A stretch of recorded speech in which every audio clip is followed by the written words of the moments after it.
Well, Nancy Peacock, I'm looking forward to enjoying a conversation with you on North Carolina Bookwatch about your new book, The Life and Times of Persimmon Wilson. But one of the things about you that I love hearing about is how you teach.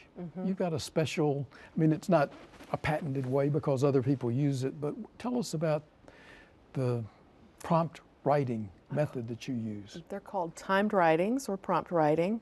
One of my students called them forced writing. Forced writing. But basically I set a timer for 15 minutes. I give a prompt, which could be a picture or a line from a poem or just an idea. One of them was like, write about finding a body or something.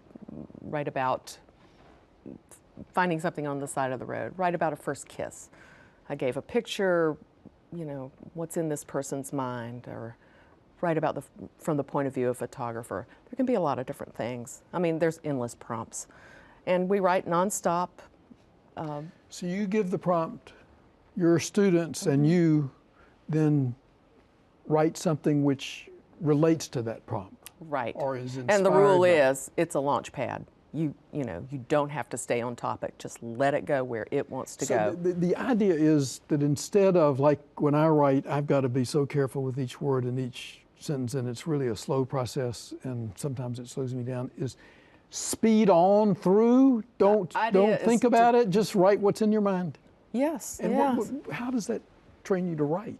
It gets you comfortable with writing, and it gets you comfortable with the understanding that you have brilliance within you, and you can make mistakes within that brilliance, but there are things that just want to be said, and there are things that we don't even know we're going to say when we're doing prompt writing.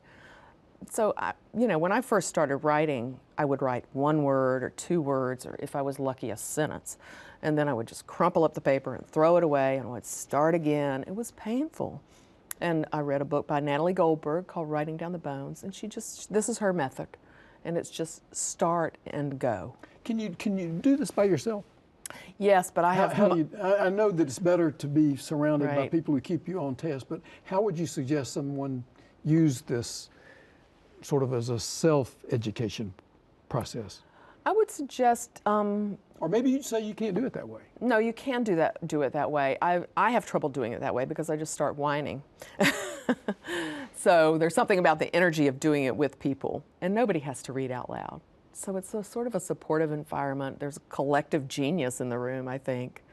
But if you want to do it alone, grab a book off the shelf, open it up, find a line, and just start writing. Set a timer. Set one that doesn't tick.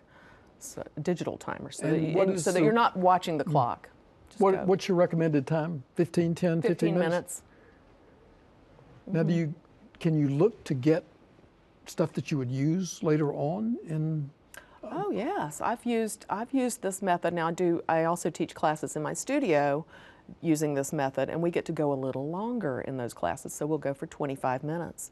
So I admit that sometimes I know I have a scene I want to work out for a novel. And you give them a prompt. Just twist the prompt a little bit so I can write that scene. But it's a great way. You know, most of my composing is on the computer, and it's nice to just break out of that and do some handwriting. It triggers something different in the brain. Wow.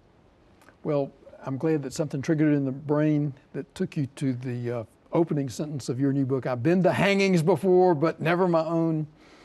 That resulted in the great book that we're going to talk about on North Carolina Bookwatch. Thank you.